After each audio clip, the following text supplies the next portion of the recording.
Hi, everyone. Alan Schultz here, Chief Police for the town of Danville, and we are 10-8 and in service, which means we're here to safeguard the lives, rights, and property of everyone we serve, and we do that in an effort to make people's lives better. I appreciate you all letting us take a week off. We're back here. We're going to cover 2 weeks worth of crime, and we're going to cover 2 weeks worth of traffic. We're going to go over the FEMA guide, and then we're going to go over our annual report as well. So stay tuned. A lot of stuff to go over.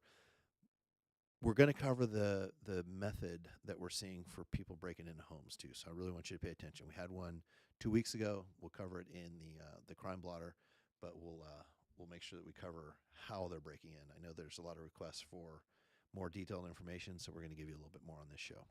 All right, first off, we've got the FEMA All Hazards Checklist.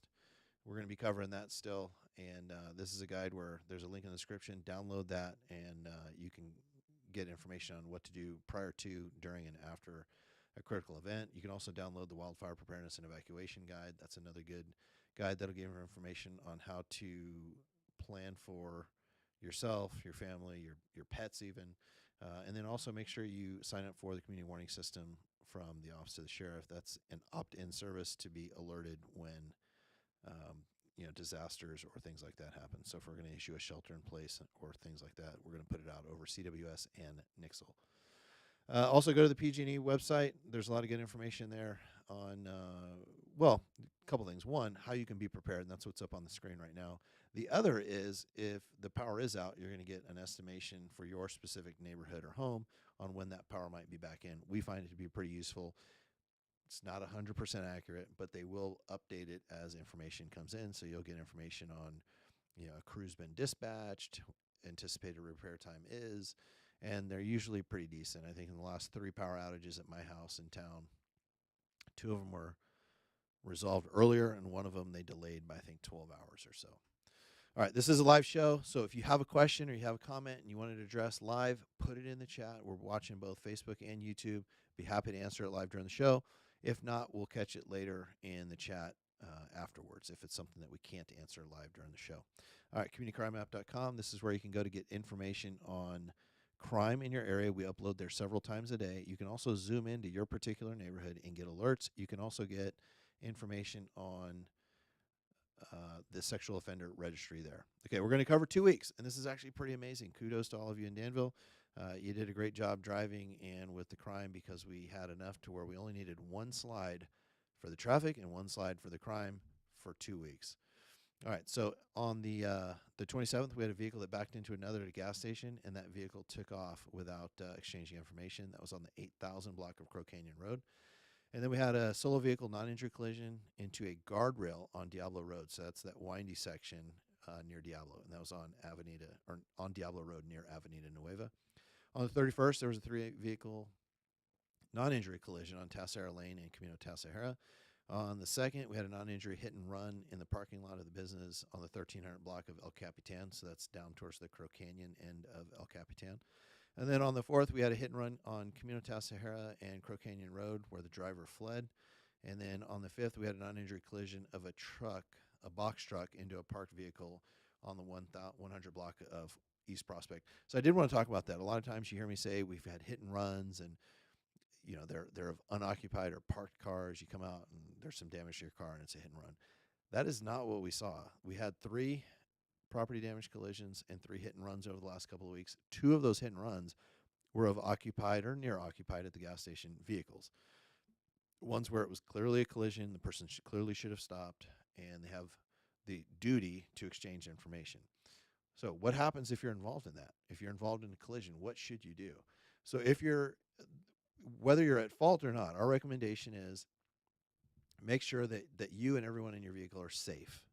Once you make sure everyone's safe, in other words, you're not in a hazardous condition, the car's not on fire or anything like that, then do an assessment on whether or not it's safe to get out of the car. If you're in the middle of the freeway, it might not actually be safe to get out of the car, right? You may risk getting hit by other cars. So make that assessment. If it's safe, then go ahead and get out of the car.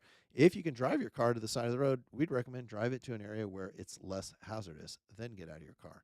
Once you're out of your car, we recommend taking some photos of your car, of the other party's car. If there's one or more, take photos of all the cars and the people involved.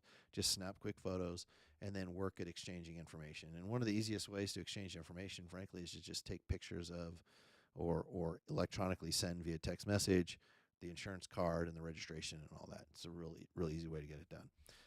But make sure you get those pictures, because a lot of times what we find in these hit and runs is there's an initial pullover, and then as soon as people pull over, off that person goes and they're gone, and you don't see them again. So that's what we recommend at a collision. Then when in doubt, call the cops, right? We can come out, we can help. Even if it is an undisputed collision, property damage only, we will come out and help facilitate the exchange of information. If it's disputed, if there is a significant injury, or if there's a crime, DUI, hit and run, we'll come out and we'll actually take a report for those. All right, let's take a look at crime. Crime, not bad. No violent crime. That's what we like to see. No violent crime. There was one residential burglary that we're going to highlight, and there were 5 other thefts. Taking them in order, on the 25th, we had, believe it or not, parking cones stolen from in front of a house on West Prospect. On the 26th, we had theft of property from the 1000 block of San Ramon Valley Boulevard. And this one was one of those overnights. It was, and it was from a vehicle. But it was between March 25th at 6 p.m. and the 26th that morning at 8:20 a.m. And then on the 27th, we had theft of property from an unlocked vehicle in Danville Square parking lot. And that's the Trader Joe's parking lot on Railroad. And that was at 2:20 p.m. On the 29th, the concession stand at Monte Vista High was broken into. We don't believe anything was taken. Looks like it was potentially done overnight. On the 30th, we had a shoplift of merchandise from Bevmo, and that was on Diablo Road and it appeared to be on the 29th. It was reported a day later, but it happened on the 29th at 8:30 p.m. And then here's the good thing. The second week, so for April, there was no Part 1 crimes. It doesn't mean that there weren't other smaller crimes that we'd say were Part 2, but there were no Part 1 crimes. So that's a pretty amazing week to go a whole week and really have no Part 1 reported crimes. So kudos to all of you. I will talk about the residential burglary. It was on the 30th, and there was theft from a property of a home on Alta Vista, and it occurred at about 10 p.m. But let's cover one thing first. In order for there to be no crime, no Part 1 crime, so no rape, robbery, homicide, aggravated assault, burglary, reported thefts, vehicle thefts, arson, in order to have that, that is not a reflection of the police department. That's a reflection of all of you. If you have 45,000 people in town, and that presents the opportunity, right? We talk about the crime triangle, and that means the opportunity, it has to be present. So in other words, something like an iPad has to be sitting on the seat of a car, so there has to be an opportunity for that theft to occur. There has to be an undesirable location, so a location that makes it desirable for crime. You know, bad parking lots with no lights, no visible, bushes are so high and the trees are so low that you can't even see through the parking lot. So there's no natural surveillance. There's no lighting. There's no cameras. There's nothing, right? You have to have that environment, and then you have to have the motivated offender. And we know that Danville's a great place for motivated offenders to shop. But when I get a week where there's no crime, that tells me that all of you are doing a great job of not leaving the opportunity out there for people to commit the crime. So kudos to all of you. Great job. On the residential burglary, if you notice, and let me put it back up, it was on Alta Vista. So if we zoom in real quick, that's out Communitas towards the Crow Canyon, kind of between Crow Canyon and Sycamore Valley Park, Wood Ranch, kind of that area. Now, if you had asked me a few years ago and you said, hey, where do most of your residential burglaries occur, I would tell you it was along the 680 corridor. That's not what we're saying now. We're actually seeing more out east. And we're seeing more, instead of in the more compact and dense neighborhoods, we're seeing them in some of our larger neighborhoods where there's larger lots. A lot of these homes are backing up, like this one, they back up to open space. And what we're finding out is the method that they're using is they're actually in the backyard, or rather not in the backyard, but in the open space where this can be, the house can be viewed.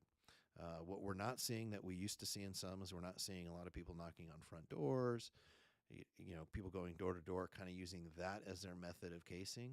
And so we believe, based on what we see, is that they're actually casing from the open space behind. Why am I telling you this? I think it's important that we engage all of you so that you know what it is that you're looking for. We always ask, if you see something suspicious, please report it.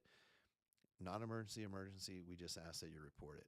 Use your judgment as to whether or not to use the emergency line. But if you see something suspicious, report it. We get called a lot of times. We handle anywhere from 16,000 calls during the pandemic to 33,000 calls, 10 or 15 years ago. We handle a lot of calls, a lot of them. So you calling us because you see someone maybe parked at the entrance to your neighborhood and they're just sitting there. Normally when people park a car, they'll park it pretty close to where they're going, right? Everybody, especially downtown, they want that spot right in front of the restaurant they're going to. In your neighborhood, typically if someone's visiting you, they're going to park in front of your home, right? Or they're going to park in the designated spots if you have street side parking. What you don't see is you don't see them parking at the entry exit point to your community. And that may be an indicator that not necessarily that they're there to break into a home in your neighborhood, but maybe they're using the open space that connects to the neighborhood next door. And that's how they'll surveil, and then they'll break into, steal, and then they'll flee. So we really want you looking for cars that seem to just be out of place, cars that are maybe occupied by one person and they're just sitting there waiting, people that are lingering in open space. If you look, we have a lot of beautiful open space in town. What do people usually do? They usually don't just sit under a tree. They're usually walking through the trails, and they're moving about. So we would ask that if you see something, based on your judgment, based on the fact that you're the expert in your neighborhood, if you see something that's out of place, please give us a call. What's the worst that happens if it's one of your neighbors? We come up, we say hello, we introduce ourselves, and we have a good conversation with one of your neighbors. All right. Again, this is a live show, so if you have any questions, please go ahead and throw them in the chat, and we'll work at getting to them live during the show here. Anything I can't answer live, we'll get to after. All right, let's take a look at the arrest log. Not very much on the arrest log. On the 27th, we had arrest of a woman for possessing controlled substance and an outstanding warrant for felony DUI. She was booked at the county jail. On the 29th, we arrested a man for possessing dangerous drugs and violating his probation. He was booked in the county jail. And then on the 30th, we issued a man a notice to appear on a misdemeanor traffic warrant. So he had a misdemeanor traffic warrant he didn't take care of, so we issued him a notice to appear and sent him on his way. Chris Sherry. Okay. Thanks, Chris. I appreciate the kudos. All right, so we are going to cover the annual report. This is something, it is on our Chiefs page. There is a link in the description below. So if you want to download the whole thing and go through it, go through it. If not, we're going to continue to cover it in sections live on the show. So our 2023 annual report, this is something that is presented to the town council every year. I usually present it in March. Last week, we went over Part 1 crimes total. And what I wanted to do is kind of break out what our stolen vehicles look like. So we did an analysis of the 38 stolen vehicles, and there were some patterns there. And we think if we let you know what those patterns are, you can help us prevent some of these thefts. So in 15 cases, so that's a little over a third of the cases, you had unlocked vehicles or keys left inside the vehicles. And so this is just the keys. The opportunity is there, and it presents itself to the suspect. Some of the older vehicles, they had their ignitions punched, and that's where, if you think about it, if you look at your key, if you have a newer car, usually there's like a little, like the key portion is a little heavier. There's a chip in there that without that chip, as the key's inserted, the car doesn't start. Some of the older cars, they don't need that, so they can just bust the steering column, turn the ignition, start the car, and off they go once they break the steering wheel lock. So on that, then we have some OBD2 port theft, and this we had not seen for a while. This is where people were using the onboard diagnostic port to actually print another key and onto a blank key and start your car. And these were obviously the ones that aren't actual keys. These are the key fob. 4 unsecured trailer, and then unusual circumstances. We had 3 where the keys were missing.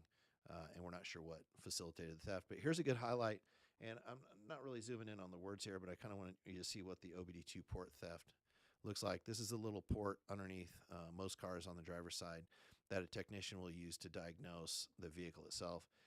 So some of the recommendations we made for that were, find a way to cover that, relocate it, and make sure you secure your car in a garage if you can, well-lit area, all of those things to see if you can do it to avoid being a victim of one of those thefts. Let's take a look at the calls for service. If you remember, we went all the way up to about 33,000 calls about 10 or 15 years ago. We're well below that now. If you look in 2014, we're just under 28,000. During the pandemic, we dipped pretty low, down into the 16,000, and we're rising back up to about 22. And when I did a look at the actual calls, and let me put a list up for you, but when I looked at the actual calls and what was driving those numbers up, a lot of it, frankly, was our self-initiated activity. It was officers going out and doing more traffic stops. So just look at the traffic stops alone. 2022, we had 33, almost 3,400, and we had almost more than 1,200 more traffic stops at 4643. Service to citizens, those can be proactive or reactive calls. Most of them are proactive. And then security checks, those are all proactive. Those are where officers and our volunteers are actually going out and checking on locations proactively to make sure that crime's not happening. Parking violations, I don't think anybody likes those, but those are proactive patrols. And then look at the false alarms, though. They went from 1,095 in 22 to only 594. In fact, I was at my dentist office next door, and he was telling me how he had gotten one of those notices. He had been getting several false alarms, and then got one of the notices saying, hey, here's your freebie, but if you get another one, you're going to be charged for it. And he made sure to make some adjustment. That's been a big deal for us. We first started that back in the about 2015, doing charging for false alarms. And we drove it from about 2,300 false alarms, like you can see now, down to well under 1,000. Each one of those false alarm calls represents 15 to 20 minutes worth of time times 2 officers. And when you look at it for 2,000 plus calls, that's 1, sometimes 2 fully funded positions. And so that's an officer that's out there. So if you look at an officer that's driving down the street, we were spending 1 full officer per year just to have them respond to false alarms. So that was too much. And so we've really reduced that, and I thank all of you for helping us reduce those. But we've really done well at managing so that we can focus on those things that we need to focus on: traffic safety, crime safety. So great job, Danville. All right, we're going to take a look at the FEMA All Hazards Guide. Again, download this. We're going to just go over, funny enough, flood. We're going to go over the wave tops here. We're taking them in order here. So right now, this is a quick look. On that page, you'll be able to see what you can do to prepare now should a flood happen. If a flood is happening, if water is coming into your house, what do you do? And then after it's done, how do you clean up? What do you do to take care of? And if you look real quick, here's some quick tips. Don't try to walk, swim, or drive through flood waters. Determine your best protection based on the type of flooding. Stay off bridges or fast-moving water. And here's the thing, they say fast-moving water, it's really deceptive. It only takes about 6 inches of water to sweep you completely off your feet. So really, really be careful. Just avoid it at all costs. Last year when we had the bad floods, there's also that time after the flood happens. If you think about it, when the flood's happening, all that water's coming out. It's pulling all that sediment in and putting it into the roadway and the sidewalks. It really is a dangerous situation. And frankly, kudos to our maintenance team. They went just 10 out of 10 ballistic on getting this stuff cleaned up. Hired contractors, brought in people on overtime, multiple shift after shift after shift to get all of that cleaned up. But while they're in the process of doing that, it is very dangerous. We had people slip and fall. We had some people that were riding a bicycle, and it's super slippery, and they fell. And so what we'd encourage you to do is really avoid those areas that have been flooded. Wait for them to be cleaned up. If it's your yard, use appropriate equipment to clean it up, but really make sure that you're safe. Understand that it's a unique situation, and there's quite a bit of hazards there. All right, I'm looking. I don't see any questions in the chat. It looks like we're kind of at the end of the show here. Appreciate you staying with us here and letting me take that week off. Do want to encourage you, make sure you sign up for the community warning system. This is how we're going to let you know if there's a shelter in place or an evacuation order, along with Nixle. Download the FEMA or the Wildfire Preparedness and Evacuation Guide. Make sure you go to the PG&E website as well, and then download the FEMA All Hazards Guide. That's where you're going to get all the information to be prepared.